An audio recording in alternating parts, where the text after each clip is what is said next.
you know, some of you may know I had an opportunity to spend 2 days kind of as an intern in a hospital. It was the show was called, I shouldn't advertise one network, so I won't mention which network, but it was called Put the Politicians to Work. The implicit assumption being that we don't normally work. I'll put that aside for a moment, but it was actually a wonderful experience for me because I got to be in an emergency ward. It was in a hospital in Hamilton, St. Joseph's, and they were teaching me all the different parts of the job. And one of the things I noticed right off the bat when they had me doing a job they called bed allocation.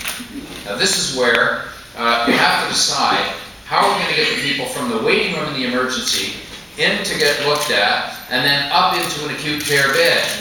But there aren't any that are available. So how are we going to move people out of the acute care beds out into the community again?